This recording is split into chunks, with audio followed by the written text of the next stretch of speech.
Good morning, welcome back to another video. I'm up here in Northland since New Year's. I've pretty much been trekking around here, diving, fishing, just all around having a good time. And now I'm at this location that I've wanted to dive for a while. The conditions are absolutely mint. There's like almost no swell, no wind, and the viz is just looking impeccable. So I think this is the most excited I've been for a dive in a long time.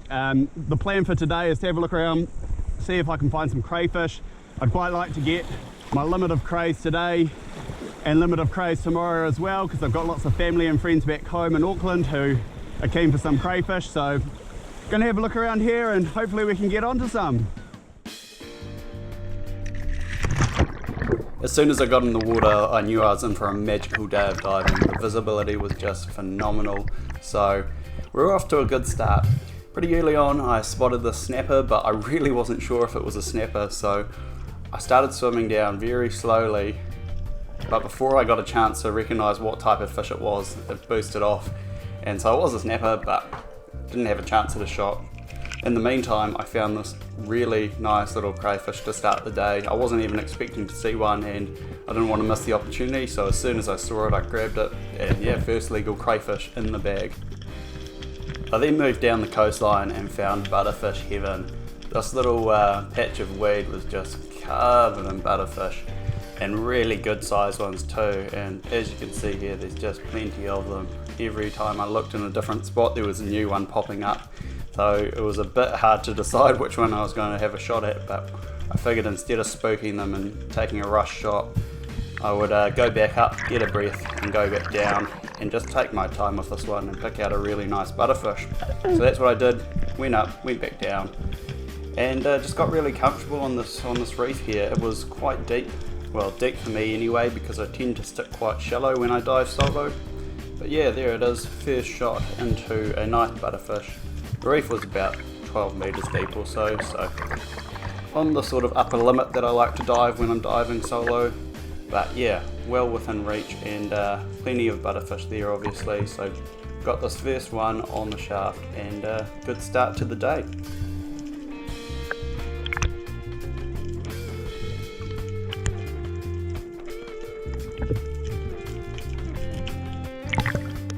When I go on these dive missions, I'm typically out on the water for 6 hours minimum, so I like to dispatch of and gut my fish as soon as possible, particularly with butterfish, which eat that weedy kelp, and getting that stuff out of their guts really makes a difference to the eating quality I found. Once gutted and gilled, the best thing you can do is then get your fish straight onto ice or ice packs. I tend to take Rob Fort series ice packs with me, which stay frozen for a long time. I don't know what they use in them, but it seems to keep the liquid frozen in them for ages. And yeah, chuck those in your chili bin or your cooler bag and get the fish straight onto them with a bit of salt water in there too, and it seems to keep them nice and fresh for a long time. I decided that I was going to nab a few more of these butterfish since there were so many on this little spot, and I love eating butterfish, and I've got friends who are asking me for butterfish as well, so went back down and lined up a few more of these guys.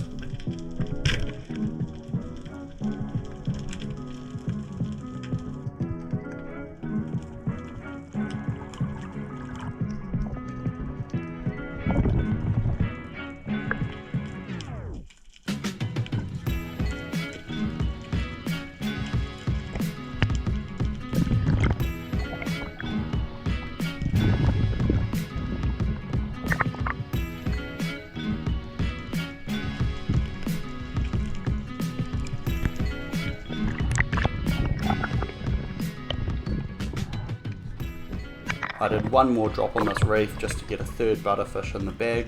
Probably wasn't going to take any other fish that day, so thought I'd try and get myself a third one of these, and this one popped out, presented a perfect opportunity. These butterfish were lovely, big, fat, juicy butterfish. Some of the best that I've seen in the North Island anyway. Every now and then, even close to Auckland, you get a really big one, but the ones here were consistently of a good size, so really nice to see that.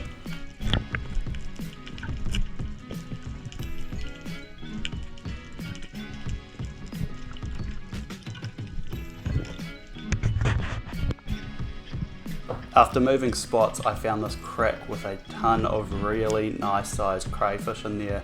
However, they were all well out of arm's length reach. So what I did is, instead of trying to really reach down and grab one, which probably would not have resulted in a cray, I went back up and got my gun and wondered if I could encourage them to move out of the depths of this crack and come into arm's length reach. So that's exactly what I did. I slowly went back down with my gun and I tried to shuffle this one here to the left where he would have been a bit more accessible. It started to work out quite well and I got him towards where I could just grab him, but unfortunately I wasn't skilled enough and he managed to scuttle back and get around my gun and I lost the chance to get him. And he really disturbed all the other crayfish down there, so that was a bit disappointing, and I thought it was all over with this crack and I wasn't going to have another chance with these crays. However, by some miracle, when I went back down there, not only were the crays still there and in sight, I had a few of the bigger ones actually creep forward and come closer to the edge of this crack. This one in particular really stood out to me because it was much bigger than the rest. When I first went down and saw it, it was right at the back, but now it had creeped right forward, so I had a go at it and bam, and straight onto it. After a brief scrap, out came a magnificent red crayfish, and I wasn't letting go of it. I had both hands on its horns, and I was just over the moon. I couldn't believe it. I had this massive red crayfish in my hands, and I was stoked.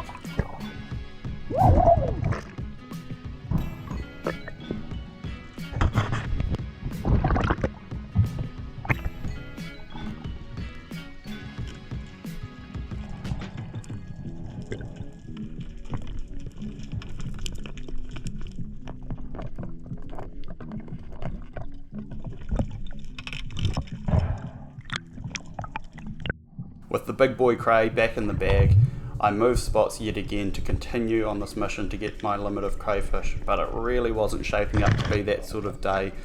All the reefs and rocky boulders that I was seeing were well out of my reach, and I didn't want to take any unnecessary risks. I did find this Packles crayfish, but stupidly I didn't really prepare for the grab properly and didn't put a hand around its left hand side where I would have been able to stop it escaping, so unfortunately I lost that one. Alrighty guys, calling it a day now. It's been a long day on the water and really wasn't the day I was expecting. I thought there were going to be a hell of a lot more crayfish out here than there were.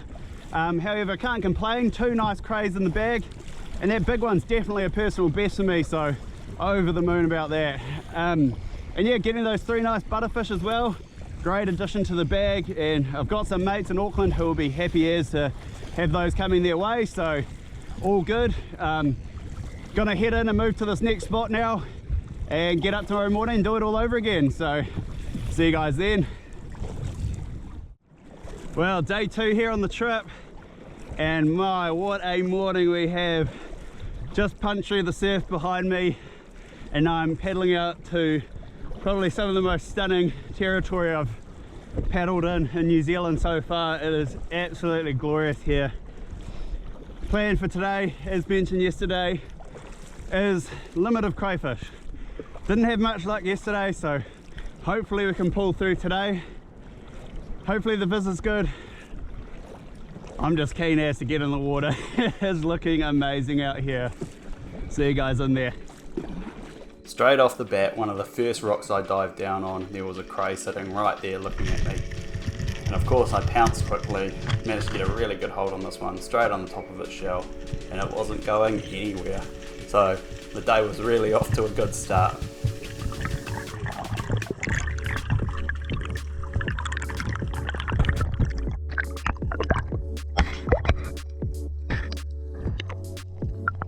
Now here's stuff up number 2 for the trip. I went to tie my float line in a knot around this crayfish to keep it there. I've done that in the past and it's worked, but this one was cheeky and he kicked his way out, or she kicked her way out and managed to escape my grasp. So what I did is I quickly dived down on it and tried to chase it, and it was as good as gone. It got itself into these weeds, which makes it pretty hard to find, but fortunately I managed to get an eye on it and got another good hold on top of its shell, and that was a very lucky save right there. So when I got back up, I started tying another knot around it, but I decided this wasn't going to work out and I didn't want to lose this cray, so instead I just swam back to my kayak and dropped it off there.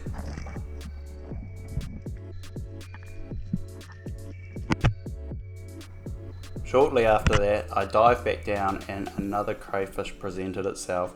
This one looked a little bit better than the last with some nice long feelers, so of course, as per usual, I slowly crept in. And fortunately, this one didn't really have anywhere to go. It was in a closed off sort of crack, so as soon as I got my hand on its horns, it was a secured catch.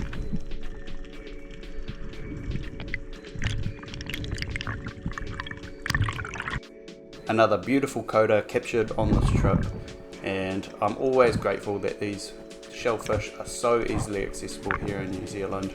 I love chasing after them and I love the challenge it presents, so always happy to have another one of these on board. And did the old rope around the tail trick again, because I was quite far from my kite this time, and this time I got a really good knot around its tail and it wasn't going anywhere.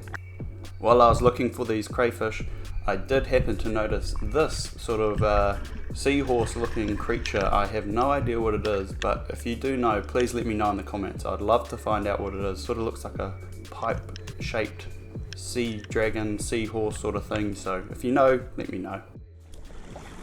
Well, it's the early afternoon now, and I've been pretty much diving all day.